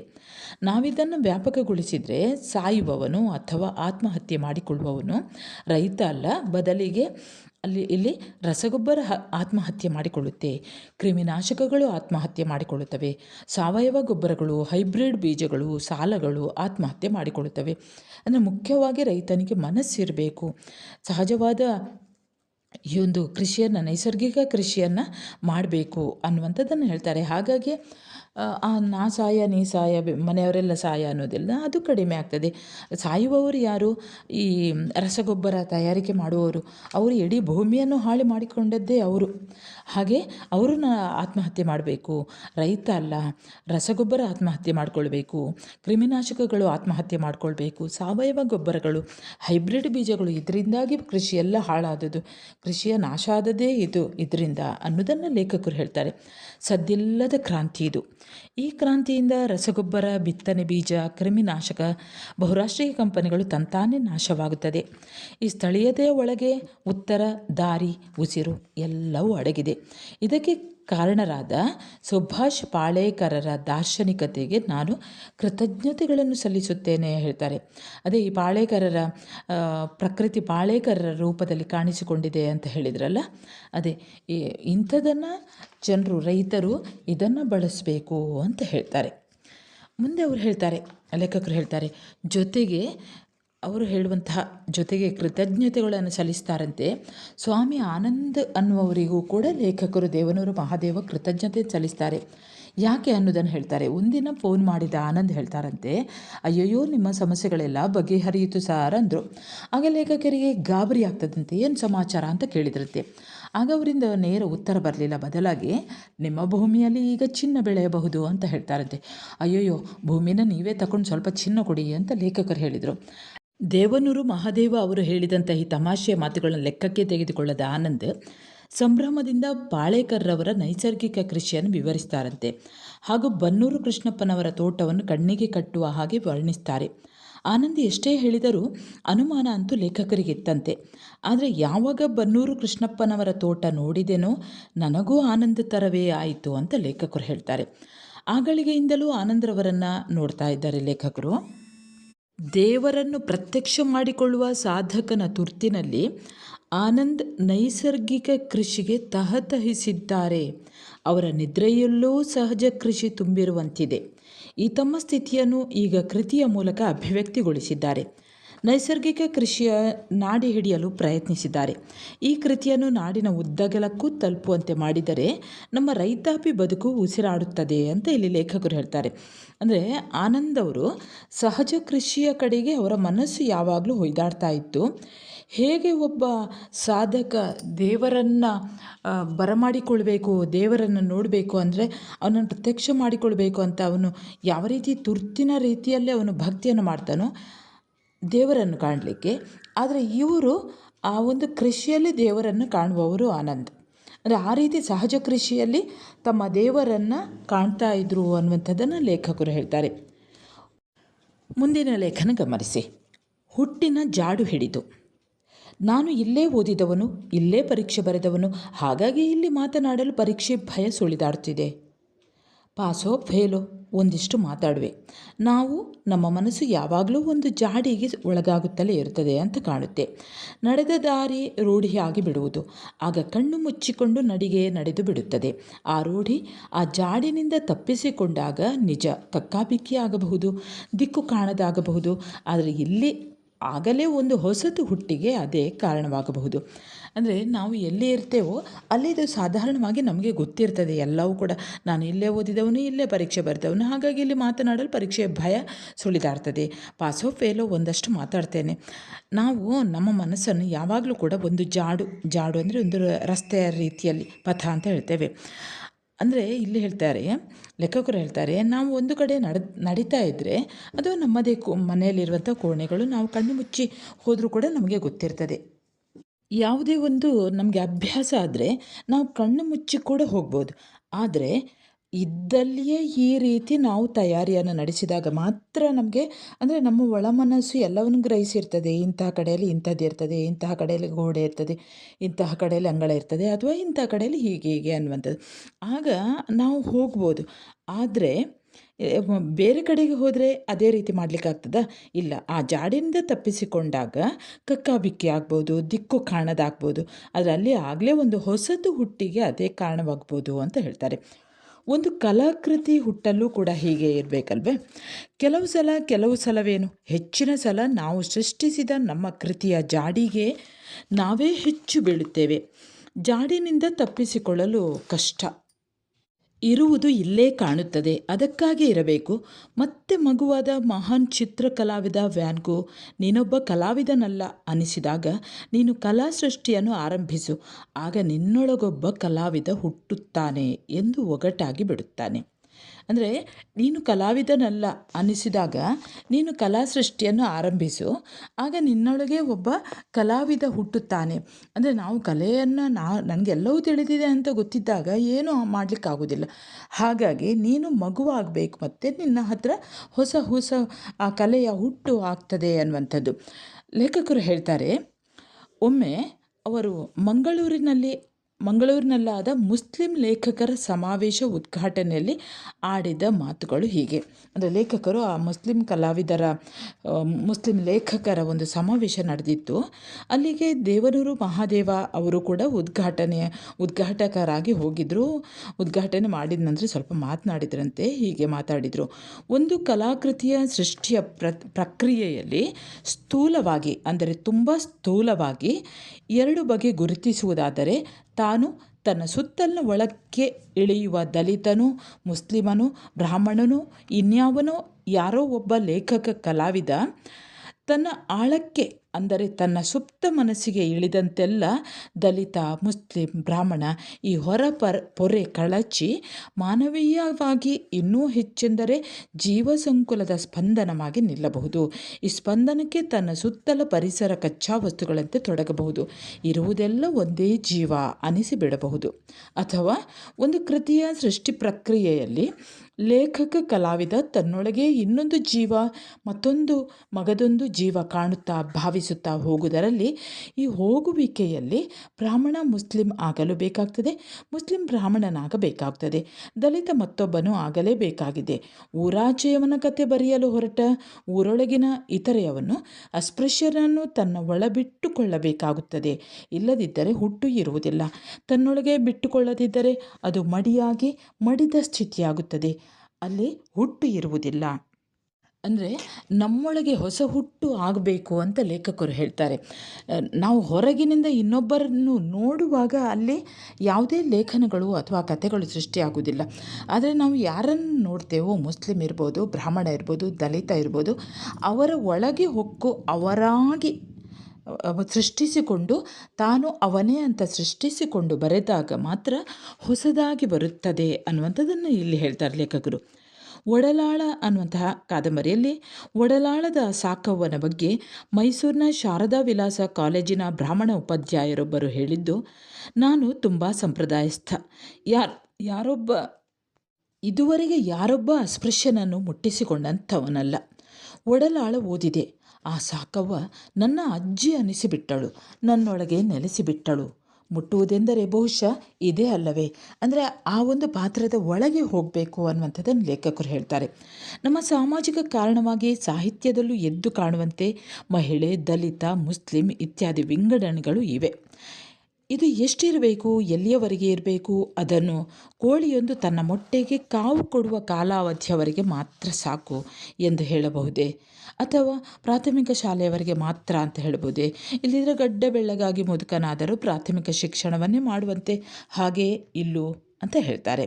ಅಂದರೆ ಒಂದು ಕೋಳಿ ತನ್ನ ಮೊಟ್ಟೆಗೆ ಕಾವು ಕೊಡುವ ಕಾಲಾವಧಿ ಅಂದರೆ ಸಾಧಾರಣವಾಗಿ ಒಂದು ಕೋಳಿ ಕಾವು ಕೊಡುವಂತಹ ಅವಧಿ 21ರಿಂದ 22 ದಿವಸಗಳವರೆಗೆ ಮಾತ್ರ ಅಂತ ಹೇಳುವುದಾ? ಆದರೆ ಪ್ರಾಥಮಿಕ ಶಾಲೆಯವರೆಗೆ ಮಾತ್ರ ಇರಲಿ ಅಂತ ಹೇಳ್ಬೋದಾ? ಅಥವಾ ಗಡ್ಡ ಬೆಳಗಾಗಿ ಅವನೊಂದು ಮಧ್ಯವಯಸ್ಕ ಆಗುವವರೆಗೆ ಇರ್ಬೋದಾ? ಆದರೆ ಸಮಾಜ ಹೀಗೆ ನೋಡುತ್ತಿಲ್ಲ. ಅರ್ಥ ಮಾಡಿಸುವುದಕ್ಕಾಗಿ ಉಲ್ಟಾ ಮಾಡಿ ಹೇಳಿವೆ. ಈಗ ಲೇಖಕರು ಹೇಳ್ತಾರೆ, ನಿಮಗೆ ಅರ್ಥ ಮಾಡಿಕೊಳ್ಬೇಕು ಅಂತ ಇದ್ದರೆ ಅದನ್ನೇ ಹೀಗೆ ಉಲ್ಟಾ ಮಾಡಿ ಹೇಳ್ತೇನೆ ಅಂತ ಹೇಳ್ತಾರೆ. ಸರಿಯಾಗಿ ಕೇಳಿಸ್ಕೊಳ್ಳಿ. ಬ್ರಾಹ್ಮಣ ಲೇಖಕರಲ್ಲಿ ಶಿವರಾಮ ಕಾರಂತರ ನಂತರ ಅಡಿಗರು ತುಂಬ ಮಹತ್ವದ ಲೇಖಕರು ಎಂದರೆ ಇದು ಏನು ಅನಿಸ್ತದೆ? ಹೇಗೆ ಕಾಣಿಸ್ತದೆ? ಕಾರಂತರದು ಯಾವುದೋ ದಕ್ಷಿಣ ಕನ್ನಡ ಜಿಲ್ಲೆ ಕೆರೆ ಮಣ್ಣು, ಕುವೆಂಪು ಯಾವುದೋ ಮಲೆನಾಡ ಕೆರೆ ಮಣ್ಣು, ಮತ್ತೊಬ್ಬರು ಮತ್ಯಾವುದೋ ಕೆರೆ ಮಣ್ಣು ಹದ ಮಾಡಿ ವಿಗ್ರಹಗಳನ್ನು ಮಾಡಿದರೆ ನಾವು ನೋಡುವಾಗ ಹೋಲಿಸುವಾಗ ಮಣ್ಣನ್ನು ಹೋಲಿಸುತ್ತೇವೆಯೇ? ಆ ವಿಗ್ರಹಗಳು ಅದರೊಳಗೆ ಆಡುವ ಜೀವ, ಕಾಣಿಸುವ ಕಾಣಿಕೆಯನ್ನು ಅಲ್ಲದೆ ನಾವು ಕಾಣಬೇಕಾದುದು. ಆದರೆ ಯಾಕೋ ಮುಸ್ಲಿಮರು, ದಲಿತರು, ಮಹಿಳೆಯರ ಸೃಷ್ಟ್ಯಾತ್ಮಕತೆಗೆ ಬಂದಾಗ ವಿಗ್ರಹ ಮಾಡಲು ಬಳಸುವ ಮಣ್ಣಿನ ಕಡೆಗೆ, ಅಂದರೆ ಜಾತಿ, ಮತ, ಪ್ರತ್ಯೇಕತೆ ಇತ್ಯಾದಿಗಳಿಗೆ ಸಂಬಂಧಿಸಿದ ಸಾಮಗ್ರಿ ಕಡೆಗೆ ನೋಡಲಾಗುತ್ತಿದೆಯೇನೋ ಅಂತೆ ಒಂದೊಂದು ಸಲ ಅನ್ನಿಸ್ತದೆ. ಇದು ನಿಜವೇ ಆಗಿದ್ದರೆ ಭಾರತದ ಪಟ್ಟಭದ್ರ ಮನಸ್ಸು ಹೆಣ್ಣು ದಲಿತ ಮುಸ್ಲಿಮರನ್ನು ತನ್ನ ಮನದಾಚೆ ಇಟ್ಟಿರಬಹುದೇ? ಈ ಅನುಮಾನ ಹುಟ್ಟುತ್ತದೆ. ಹುಟ್ಟಿನಂತೆಯೇ ಒಂದು ಕಲಾಕೃತಿ ಹುಟ್ಟುವುದು ಹೇಗೋ ಏನೋ. ಯಾವುದೋ ಒಂದು ನಮ್ಮೊಳಗೆ ವಾಸಿಸುತ್ತಾ ಕಂಪನ ತರಂಗ ಎಬ್ಬಿಸುತ್ತಾ ರೂಪಾಂತರ ಪಡೆದು ಒಡಮೂಡಲಬಹುದು. ಇದು ನಮ್ಮನ್ನು ಆವರಿಸಿಕೊಳ್ಳಲೂಬಹುದು. ಇನ್ನೊಂದು ಉದಾಹರಣೆ ಹೇಳ್ತಾರೆ ನೋಡಿ. ಬೇಡನೊಬ್ಬ ಕ್ರೌಂಚ ಜೋಡಿಗೆ ಬಾಣ ಬಿಟ್ಟ, ಒಂದು ಸತ್ತು ಇನ್ನೊಂದು ರೋಧಿಸಿತು. ಆ ಅಗಲಿಕೆಯ ಅನುಭವವನ್ನಷ್ಟೇ ವಾಲ್ಮೀಕಿ ಬರೆದಿದ್ದರೆ ಭಾವವನ್ನು ಭೂಮಿ ಒಳಗೆ ಹರಿಯುವ ಅಂತರ್ಗಂಗೆಯಾಗಿಸಿ ಅದಕ್ಕೆ ಭೂಮಿ ಮೇಲಿನ ಅಗಲಿಕೆಯ ವಿದ್ಯಮಾನಗಳ ಕೂಡಿಸಿದಾಗ ಅದು ರಾಮಾಯಣ ಆಯಿತು, ಮಹಾಕಾವ್ಯ ಆಯಿತು. ಹಾಗಾದರೆ ಅನುಭವ ಎಂದರೇನು? ಈ ಪ್ರಶ್ನೆ ಲೇಖಕರನ್ನು ತುಂಬ ಕಾಡ್ತದೆ ಅಂತ ಹೇಳ್ತಾರೆ. ಆಯಿತು, ಈ ಮುಗಿಯದ ಕಥೆಗೆ ಅವರ ಕಾವ್ಯ ಮೀಮಾಂಸೆ ಏನು ಎಂದು ತಿಳಿಸಿ ಮುಗಿಸ್ತೇನೆ ಅಂತ ಹೇಳ್ತಾರೆ. ಧರ್ಮರಾಯನೇ ತಪ್ಪು ಮಾಡಿದಾಗ ಕುಮಾರವ್ಯಾಸ ಸದ್ಗುಣಕ್ಕೆ ಸಿವಿರೆದ್ದಂತಾಯಿತು ಎಂದು ಉದ್ಗಾರ ಮಾಡುತ್ತಾನೆ. ದುರ್ಗುಣಕ್ಕೆ ಸಿವಿರೆದ್ದಂತಾಯಿತು ಎಂದರೆ ಸಹಜ ಅನಿಸಿಬಿಡುತ್ತಿತ್ತು. ದುರ್ಗುಣಕ್ಕೆ ಸಿವಿರು ಏಕೆ? ಚಕ್ಕೆ ಎದ್ದರೂ ತುಂಡು ತುಂಡಾಗಿಸಿದರೂ ಏನೇನೂ ಅನಿಸ್ತಿರಲಿಲ್ಲ. ಆದರೆ ಸದ್ಗುಣಕ್ಕೆ ಸಣ್ಣ ಸಿವಿರೆದ್ದರೂ ಅದು ಮನಸ್ಸಿಗೆ ಚುಚ್ಚಿದಂತಾಗುವುದು ಹೆಚ್ಚು ಪರಿಣಾಮಕಾರಿ ಎಂಬುದು. ಬೇಂದ್ರೆ ತಾನು ಹುಟ್ಟಿದ ಮನೆ ತೋರಿಸುತ್ತಾ ತನ್ನ ಬಾಲ್ಯದ ಪ್ರತಿ ವಿವರಗಳನ್ನು ತನ್ನ ಗೆಳೆಯನಿಗೆ ವಿವರಿಸಿ ಹೇಳುತ್ತಿದ್ದಾಗ ಆ ಗೆಳೆಯ, ಇವೆಲ್ಲ ನಿಮ್ಮ ಪದ್ಯಗಳಲ್ಲಿ ಇಲ್ಲವಲ್ಲ ಎಂದಾಗ ಬೇಂದ್ರೆ ಹೇಳಿದ ಮಾತು, ಆ ವಿವರಗಳನ್ನೆಲ್ಲ ಸುಟ್ಟು ಎನರ್ಜಿ ಮಾಡಿ ಕಾವ್ಯ ಮಾಡಿದ್ದು ಎಂದದ್ದು. ಅಭಿಮನ್ಯುವಿನ ಸಾವಿನ ಪ್ರಸಂಗದಲ್ಲಿ ಭೀಮನ ಕಣ್ಣಂಚಿನಲ್ಲಿ ಬಂದ ಒಂದೆರಡು ಕಣ್ಣ ಹನಿಗಳು ಕುಮಾರವ್ಯಾಸನಿಗೆ ಒಳಗುರಿವ ಹಸಿ ಮರನ ಈ ತುದಿಯೊಳಗೆ ಜಲವುಗುವವೊಲ್ ಕಾಣುವ ಬಗೆ. ಈ ಕಾಣಿಕೆ ಜೊತೆಗೆ ಕುವೆಂಪು ಅವರ ಸತ್ಯಸ್ಯ ಸತ್ಯ ಇವು ಇಂಥವು. ಈಗ ಕೊನೆಯ ಲೇಖನ ಇದರಲ್ಲೇ ಎದೆಗೆ ಬಿದ್ದ ಅಕ್ಷರ ಅನ್ನೋದು ಸಮಾನತೆಯ ಕನಸನ್ನು ಮತ್ತೆ ಕಾಣುತ್ತಾ. ಅವರು ಕಾಣಲು ಬೆಂಕಿ ಕೆಂಡದಂತೆ ಇದ್ದರು. ಅವರು ಮಾತನಾಡಿದರೆ ಆ ಮಾತೊಳಗಿನ ಕಾವು ತಟ್ಟುತ್ತಿತ್ತು. ಇವರು ಪ್ರೊಫೆಸರ್ ಎಂ ಮರಿಸ್ವಾಮಿ ಅಂತ. ಹಿಂದೂ ಅಸ್ಪೃಶ್ಯರಾಗಿ ಹುಟ್ಟಿದ ಇವರು ಬೌದ್ಧರಾಗಿ ನಿಧನರಾದರು. ಇವರು ಬದುಕಿದ್ದಾಗ ಎಸ್ ತುಕಾರಾಂ ಮಾಡಿರುವ ಸಂದರ್ಶನ ದಲಿತನೊಬ್ಬನ ಅಂತರಂಗವನ್ನು ತೆರೆದಿಟ್ಟಂತಿದೆ. ಆ ಸಂದರ್ಶನದಲ್ಲಿನ ಒಂದು ಘಟನೆ ಲೇಖಕರನ್ನು ಸದಾಕಾಲ ಕೊರೆಯುತ್ತಾ ಇರ್ತದಂತೆ. ಆಗ ಮರಿಸ್ವಾಮಿಯವರು ಮಾಧ್ಯಮಿಕ ಶಾಲಾ ಶಿಕ್ಷಕರಾಗಿದ್ದರು. ಅವರು ತಮ್ಮ ಪಕ್ಕದ ಊರಿನ ಬಸ್ಸು ನಿಲ್ಲುತ್ತಿದ್ದ ಲಿಂಗಾಯತ ಬೀದಿಯಲ್ಲಿ ಬಸ್ಸಿಗೆ ಕಾಯುತ್ತಾ ಕೂತಿರುವಾಗ ಕಳ್ಳಂಬಳ್ಳಿ ಮಾದಪ್ಪ ಎಂಬ ಹಳೇ ಕಾಲದ ವಯಸ್ಸಾದ ವ್ಯಕ್ತಿ ತನ್ನ ಮನೆಯಿಂದ ಹೊರಬಂದು ಮರಿಸ್ವಾಮಿಯವರತ್ತ ಕೈ ತೋರಿಸುತ್ತಾ, ಯಾರ ಅವನು ಅಲ್ಲಿ ಕೂತಿರೋನು ಎಂದು ತನ್ನ ಮಗನನ್ನು ಕೇಳಿದಾಗ ಅವರ ಮಗ, ಹೆಂಡದ ಮಾದಯ್ಯನ ಮಗ ಮೇಷ್ಟ್ರು ಕೂತಿದ್ದಾರೆ ಎಂದಾಕ್ಷಣವೇ ಆ ಯಜಮಾನನ ಬಾಯಿಂದ ಹೊಲಸು ಮಾತು ಬರುತ್ತದೆ. ಎದ್ದೇಳೋ ಮೇಲಕ್ಕೆ ಎಂದು ಗದರಿಸ್ತಾರೆ. ಇದನ್ನು ನೆನಪಿಸಿಕೊಂಡು ಮರಿಸ್ವಾಮಿಯವರು, ಆಗ ನಾವು ಬದುಕೋ ರೀತಿ ಇರೋದೇ ಹಾಗೆ ಅಂದುಕೊಂಡಿದ್ದೆವು. ಬಾಬಾ ಸಾಹೇಬ್ ಅಂಬೇಡ್ಕರ್ ಅವರ ಬರಹಗಳನ್ನು ಓದಿದ ಮೇಲೆಯೇ ಅದು ಗಾಯ ಎಂದು ಗೊತ್ತಾಯಿತೇ ವಿನ ಅಲ್ಲಿ ತನಕ ಅದು ಗಾಯ ಅಂತಲೇ ಅನಿಸಿರಲಿಲ್ಲ ಎನ್ನುತ್ತಾರೆ. ಅಂದರೆ ಇಂಥದ್ದನ್ನು ತಿಳಿ ಹೇಳುವವರು ಬಂದಾಗ ಮಾತ್ರ ಗೊತ್ತಾಗುವಂಥದ್ದು. ಇಲ್ಲಿದ್ರೆ ಅದೇ ಬದುಕು ಅಂತ ಬದುಕಿ ಬಿಡ್ತೇವೆ. ಭಾರತ ಗಾಯಗೊಂಡು ಬಿದ್ದಿದೆ. ಆದರೆ ಗಾಯ ಅದಕ್ಕೆ ಗಾಯ ಅನ್ನಿಸುತ್ತಿಲ್ಲ. ಅಸ್ಪೃಶ್ಯತೆ, ಜಾತಿ, ಮತೀಯತೆಯ ಗಾಯ ನಂಜಾಗಿ ಮಿದುಳಿಗೇರಿ ಭಾರತ ಹುಚ್ಚಾಗಿದೆ. ಈ ಗಾಯವನ್ನೇ, ಈ ಹುಚ್ಚನ್ನೇ ಸಮಾಜದಲ್ಲಿ ಸಂಸ್ಕೃತಿ ಅಂತ, ಪರಂಪರೆ ಅಂತ ಬಿಂಬಿಸಲಾಗಿದೆ. ಸಮಾಜವು ಹಾಗೆಯೇ ನಂಬಿ ಕೂತಿದೆ. ಇಲ್ಲಿ ಹುಟ್ಟಿದ ವ್ಯಕ್ತಿಯ ಶಕ್ತಿ ಸಾಮರ್ಥ್ಯದ ಅರ್ಧದಷ್ಟು ಭಾಗ ಈ ಹುಚ್ಚಿನೊಂದಿಗೆ ಹೆಣಗೆ ಸುಸ್ತಾಗುತ್ತಿದೆ. ಇದು ಗಾಯ, ಇದು ಹುಚ್ಚು ಎಂಬ ಅರಿವು ಇದ್ದಿದ್ದರೆ ಊರಾಚೆ ಎಸೆಯಲ್ಪಟ್ಟ ಅಸ್ಪೃಶ್ಯ ಸಮುದಾಯವು ಜಾತಿ ಕಾರಣಕ್ಕಾಗಿ ಯಾರನ್ನೂ ಕೊಂದಿಲ್ಲ, ಯಾರನ್ನೂ ತುಳಿದಿಲ್ಲ, ಯಾರನ್ನೂ ಕೀಳಾಗಿ ನೋಡಿಲ್ಲ.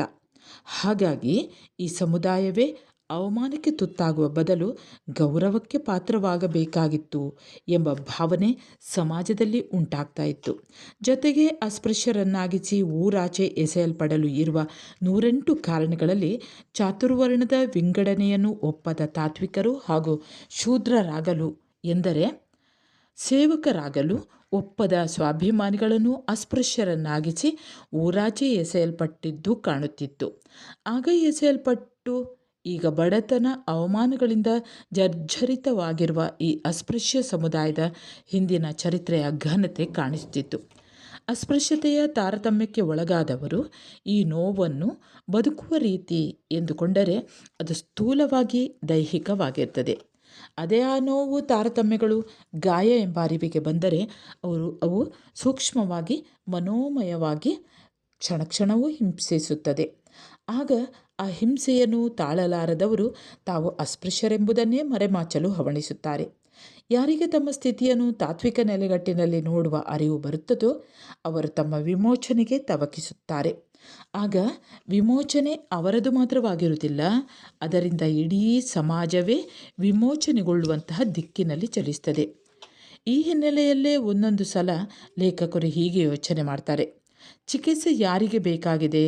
ಮೇಲು ಕೀಳು ರೋಗವನ್ನೇ ಸಂಸ್ಕೃತಿ ಎಂದುಕೊಂಡಿರುವವರಿಗೆ ಸಾಂಸ್ಕೃತಿಕ ಚಿಕಿತ್ಸೆ, ತಾರತಮ್ಯದ ಕಟ್ಟುಪಾಡುಗಳನ್ನೇ ಸಂಪ್ರದಾಯ ಎಂದುಕೊಂಡಿರುವವರಿಗೆ ಸಾಮಾಜಿಕ ಚಿಕಿತ್ಸೆ, ಬಡತನದಿಂದ ಎದ್ದು ನಿಲ್ಲಲು ತ್ರಾಣವಿಲ್ಲದ ತಳ ಸಮುದಾಯಕ್ಕೆ ಆರ್ಥಿಕ ಚಿಕಿತ್ಸೆ ನೀಡಬೇಕಾಗಿದೆ ಎಂದು ಲೇಖಕರು ಮಾತಾಡಿದರು. ಆ ಸಂದರ್ಭದಲ್ಲೇ ದಲಿತರು ಸಂಘಟಿತರಾಗಬೇಕು. ತಮ್ಮ ಕೀಳರಿಮೆಯ ರೋಗದಿಂದ ಮೊದಲು ತಪ್ಪಿಸಿಕೊಂಡು ಮೇಲರಿಮೆ ಹುಚ್ಚಿನ ಸಮುದಾಯದ ಏಟುಗಳಿಂದಲೂ ತಪ್ಪಿಸಿಕೊಳ್ಳುತ್ತಲೇ ಆ ಮೇಲರಿಮೆಯವರ ಹುಚ್ಚಿಗೂ ಚಿಕಿತ್ಸೆ ಕೊಡಬೇಕು ಎಂದು ಹೇಳಿದ್ರಂತೆ. ಆದರೆ ಒಂದು ವಿಮೋಚನಾ ಸಂಘಟನೆ ಹುಚ್ಚಾಸ್ಪತ್ರೆಯ ವೈದ್ಯರಂತೆ ಕಾರ್ಯನಿರ್ವಹಿಸಬೇಕು ಎಂಬುದು ಅವರ ಆಶಯವಾಗಿತ್ತು. ಯಾವುದೇ ಒಂದು ಜಾತಿ ಸಂಘಟಿತವಾಗಿರುವುದರಿಂದ ಜಾತಿ ಸಮಾಜದ ಕಟ್ಟುಪಟ್ಟು ತಾರತಮ್ಯಗಳು ಬಿಗಿಯಾಗುವುದಾದರೆ ನಮ್ಮ ಸಂವಿಧಾನದ ಆಶಯಗಳಿಗೆ ಪೂರಕ ಅಲ್ಲ. ಯಾವುದೇ ಒಂದು ಜಾತಿ ಸಂಘಟನೆಯು ಜಾತಿಯ ಕಟ್ಟುಪಾಡು ತಾರತಮ್ಯಗಳನ್ನು ಸಡಿಲಗೊಳಿಸಿ ಮುಂದಕ್ಕೆ ಎಳೆಯುವುದಾದರೆ ಆಗ ಮಾತ್ರ ಅದಕ್ಕೊಂದು ನೈತಿಕತೆ ತಂತಾನೇ ಬಂದುಬಿಡುತ್ತದೆ. ಈ ಜಾತಿಯಿಂದ ನಾವು ಕಳೆದುಕೊಂಡದ್ದು ಏನು? ಆಸ್ತಿ, ಅಂತಸ್ತು, ಸ್ಥಾನ, ಮಾನ, ಅನುಕೂಲ ಇತ್ಯಾದಿಗಳನ್ನು ಬಿಟ್ಟು ಬಿಡೋಣ. ಒಬ್ಬ ವ್ಯಕ್ತಿ ತಾನು ಒಂದು ಜಾತಿಯಲ್ಲಿ ಹುಟ್ಟಿದ ಕಾರಣಕ್ಕಾಗಿ ತನ್ನ ನ್ಯಾಯಪರತೆಯನ್ನೇ ಸತ್ಯಸಂಧತೆಯನ್ನೇ ಕಳೆದುಕೊಂಡು ಬಿಟ್ಟಿರ್ತಾನೆ. ಈ ಸಾಮಾಜಿಕ ಕಟ್ಟುಪಾಡುಗಳ ದೆಸೆಯಿಂದಾಗಿ ಅನ್ಯಾಯವೂ ಕೂಡ ಅನ್ಯಾಯವಾಗಿ ಕಾಣಲಾರದು. ಆತ ತನ್ನ ಅಂತಸ್ಸಾಕ್ಷಿಯನ್ನೇ ಕುರುಡಾಗಿಸಿಕೊಂಡಿರ್ತಾನೆ. ತನ್ನದಲ್ಲದ ಜಾತಿ ಮತಗಳ ಕಷ್ಟ ಸುಖ ಅವನಿಗೆ ಮುಟ್ಟುವುದಿಲ್ಲ. ಕೆಲವು ಸಲ ತನ್ನದಲ್ಲದ ಜಾತಿಯವನ ಸುಖ ಅವನಿಗೆ ಕಷ್ಟವಾಗಬಹುದು, ಅವನ ಕಷ್ಟ ಇವನಿಗೆ ಸುಖವಾಗಬಹುದು. ಒಟ್ಟಿನಲ್ಲಿ ಆತನ ಸಂವೇದನೆಗಳಿಗೆ ಕುಷ್ಠ ತಗುಲಿರುತ್ತದೆ, ಸ್ಪಂದನೆ ಇರುವುದಿಲ್ಲ. ಈ ಜಾತಿಯಿಂದ ನಾವು ಕಳೆದುಕೊಂಡದ್ದು ಏನೇನು? ಗಾಬರಿ ಆಗುತ್ತದೆ. ನಾವು ಕುಬ್ಜರು, ರೋಗಿಗಳು ಆಗಿಬಿಟ್ಟಿದ್ದೇವೆ. ಎಲ್ಲ ನಷ್ಟಕ್ಕಿಂತಲೂ ಇದು ನನಗೆ ದೊಡ್ಡ ನಷ್ಟವಾಗಿ ಕಾಣುತ್ತದೆ. ಹಾಗಾಗಿ ಜಾತಿಯಿಂದ ಬಿಡುಗಡೆ ಪಡೆಯುವುದು ಎಂದರೆ ಅದು ನಮ್ಮೊಳಗಿನ ನ್ಯಾಯಪರತೆ ಸತ್ಯಸಂಧತೆಯನ್ನು ಕಾಪಾಡಿಕೊಳ್ಳುವುದಕ್ಕಾಗಿ, ನಮ್ಮ ಸಂವೇದನೆಯನ್ನು ಉಳಿಸಿಕೊಳ್ಳುವುದಕ್ಕಾಗಿ, ನಾವು ಮನುಷ್ಯರಾಗಿ ಸ್ಪಂದಿಸಲು ಎಂದರೆ ನಮ್ಮ ವಿಮೋಚನೆಗಾಗಿಯೇ ನಾವು ಜಾತ್ಯತೀತರಾಗಬೇಕಾಗಿದೆ.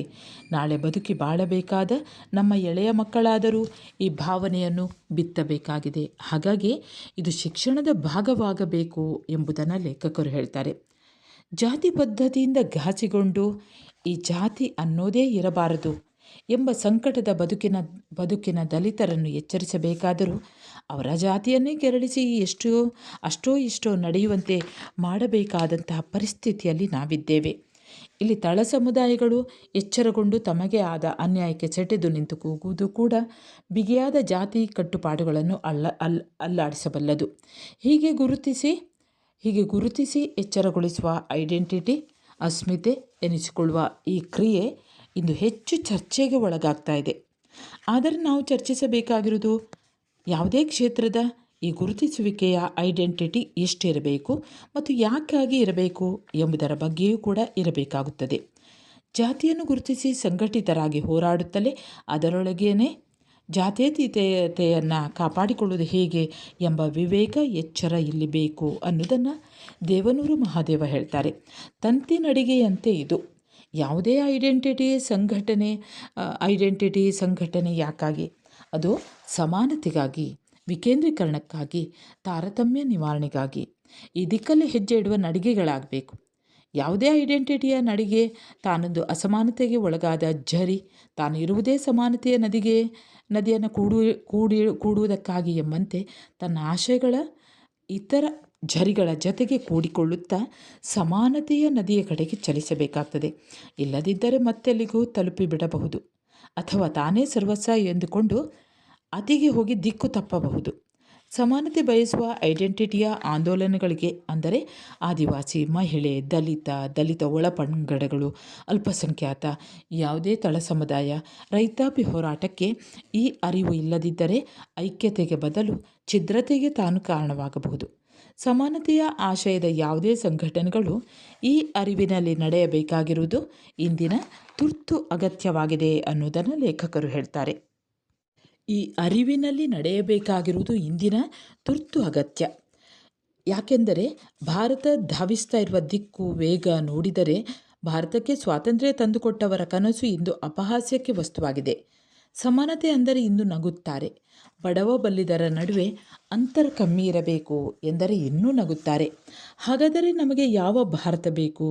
ಮುಂಬೈನಲ್ಲಿ ಮುಖೇಶ್ ಅಂಬಾನಿಯವರ ಮನೆ 27 ಅಂತಸ್ತು, 3 ಹೆಲಿಪ್ಯಾಡ್, 9 ಲಿಫ್ಟ್ಗಳು, ತೂಗು ಉದ್ಯಾನಗಳು, ಡ್ಯಾನ್ಸ್ ರೂಮ್ಗಳು, ಬಗೆ ಬಗೆಯ ಹವಾಕೋಣೆಗಳು, ಜಿಮ್ಗಳು, 6 ಅಂತಸ್ತಿನ ಪಾರ್ಕಿಂಗು, 600 ಸೇವಕರು ಇತ್ಯಾದಿ ಇರುವ ಈ ಮನೆಯ ಸುತ್ತ ಸಾವಿರಾರು ಸ್ಲಮ್ ಜೋಪಡಿಗಳು. ಇದು ಭಾರತವಾಗಬೇಕೇ? ನಮ್ಮ ಬಳ್ಳಾರಿಗೆ ಬಂದರೆ ಸಾರ್ವಜನಿಕ ಆಸ್ತಿಯಾಗಬೇಕಾದ ಸಂಪತ್ತನ್ನು ಕೆಲವೇ ವ್ಯಕ್ತಿಗಳು ಡಕಾಯಿತಿಸಿ ಅಂದರೆ ಲೂಟಿ ಮಾಡಿ ಅದಿರು ತೋಡಿ ಪಾತಾಳ ಕಾಣಿಸುವ ಹಳ್ಳಗಳು, ಗಾಳಿ ನೀರು ಕೆಂಪು ಇದು ಭಾರತವಾಗಬೇಕೇ? 120 ಕೋಟಿ ಜನಸಂಖ್ಯೆಯ ಭಾರತದಲ್ಲಿ ಕೇವಲ 100 ಜನ ಶ್ರೀಮಂತರು ಒಟ್ಟು ರಾಷ್ಟ್ರೀಯ ಉತ್ಪನ್ನದ 1/4 ಭಾಗದ ಒಡೆಯರಾಗಿದ್ದಾರೆ. ಇದು ಎಲ್ಲಿಗೆ ಕೊಂಡೊಯ್ಯುತ್ತದೆ? ಇದು ಶ್ರೀಮಂತಿಕೆ ಐಷಾರಾಮಿಗೆ ಮಾತ್ರ ನಿಲ್ಲುವುದಿಲ್ಲ. ಮಿತಿಮೀರಿ ಕುಣಿದಾಡುವ ಆ ದುಡ್ಡು ಎಲ್ಲವನ್ನು ಕೊಂಡುಕೊಳ್ಳುತ್ತಾ ಎಲ್ಲವನ್ನು ಹರಾಜಿಗೆ ಹಾಕುತ್ತದೆ. ಯಾರನ್ನೂ ಬಿಡುವುದಿಲ್ಲ. ಜನಪ್ರತಿನಿಧಿಗಳನ್ನು, ಶಾಸಕರನ್ನು, ಸಂಸದರನ್ನು, ಸಚಿವರನ್ನು ಅಷ್ಟೇ ಸಾಲದು ಎಂಬಂತೆ ಜನತಂತ್ರ ವ್ಯವಸ್ಥೆಯನ್ನು ಕೂಡ ಬುಡಮೇಲು ಮಾಡಿ ನ್ಯಾಯಾಂಗ, ಕಾರ್ಯಾಂಗ, ಪತ್ರಿಕಾ ರಂಗಕ್ಕೂ ಕೈಚಾಚುತ್ತದೆ. ಪ್ರಜಾಪ್ರಭುತ್ವವನ್ನು ಉಳಿಸಿಕೊಳ್ಳುವುದಾದರೂ ಖಾಸಗಿ ಕಾರ್ಪೊರೇಟ್ ಒಡೆತನದ ಸಂಪತ್ತಿಗೆ ಒಂದು ಹಂತ ನಿಗದಿಪಡಿಸಿ ಅದಾದ ಮೇಲೆ ಮಿತಿಮೀರಿದ ಆ ಸಂಪತ್ತು ಸಾರ್ವಜನಿಕ ಆಸ್ತಿಯಾಗಬೇಕು. ಆ ಸಂಪತ್ತು ಉಂಟಾಗಲು ಅದು ಬಳಸಿಕೊಂಡ ಗಾಳಿ, ನೀರು, ಬೆಳಕಿಗೆ ಅಂದರೆ ನಾಡಿಗೆ ಸಲ್ಲುವಂಥ ಏನೋ ಒಂದು ಉಳಿಗಾಲದ ವ್ಯವಸ್ಥೆಯನ್ನು ನಾವು ಕಂಡುಕೊಳ್ಳಬೇಕು ಎಂದು ಲೇಖಕರು ಹೇಳ್ತಾರೆ. ಇಂದು ನಗರ ಉಸಿರಾಡಲು ಕಷ್ಟಪಡ್ತಾ ಇದೆ. ಹಳ್ಳಿ ನಡೆದಾಡಲು ತ್ರಾಣವಿಲ್ಲದೆ ಕಷ್ಟಪಡ್ತಾ ಇದೆ.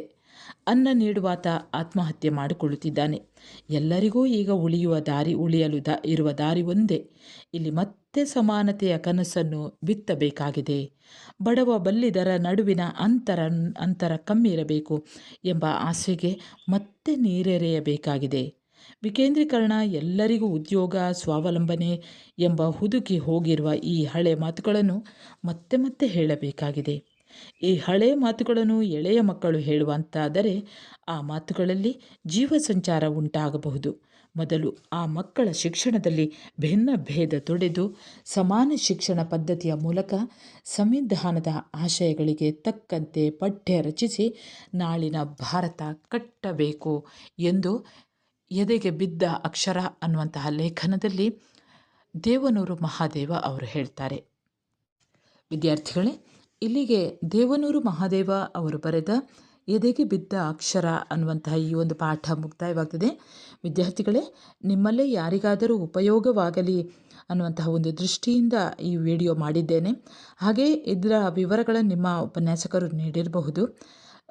ಈ ಒಂದು ವಿಡಿಯೋವನ್ನು ರಚಿಸಿರುವಂಥ ಉದ್ದೇಶ ಕೆಲವೊಂದು ಮಕ್ಕಳಲ್ಲಿ ಪಠ್ಯಪುಸ್ತಕ ಇಲ್ಲದೇ ಇರುವಂಥದ್ದು ಅಥವಾ ಉದ್ಯೋಗಕ್ಕೆ ಹೋಗ್ತಾ ಎಕ್ಸಾಮ್ ಬರೆಯುವಂಥದ್ದೆಲ್ಲ ಇರ್ತದೆ. ಅಂತಹ ವಿದ್ಯಾರ್ಥಿಗಳಿಗೆ ಉಪಯೋಗವಾಗಲಿ ಅನ್ನುವಂತಹ ಒಂದು ದೃಷ್ಟಿಯಿಂದ ಈ ವಿಡಿಯೋವನ್ನು ತಯಾರಿಸಿದ್ದೇನೆ. ಸರಿ ವಿದ್ಯಾರ್ಥಿಗಳೇ, ನಿಮಗೆ ಯಾವುದಾದ್ರೂ ನಿಮ್ಮ ಕನ್ನಡ ಪಠ್ಯಪುಸ್ತಕಕ್ಕೆ ಸಂಬಂಧಿಸಿದ ಹಾಗೆ ಯಾವುದಾದ್ರೂ ಪಾಠವನ್ನು ಮಾಡಬೇಕು ಅಂತ ಇದ್ದರೆ ಒಂದು ಕಮೆಂಟ್ ಮಾಡಿ, 2 ದಿವಸದಲ್ಲಿ ಮಾಡಿ ಹಾಕ್ತೇನೆ. ಸರಿ ವಿದ್ಯಾರ್ಥಿಗಳೇ, ಮುಂದೆ ಇನ್ನೊಂದು ಹೊಸ ಪಾಠದೊಂದಿಗೆ ಮತ್ತೆ ಬರುತ್ತೇನೆ. ಅಲ್ಲಿಯವರೆಗೆ ನಮಸ್ಕಾರ.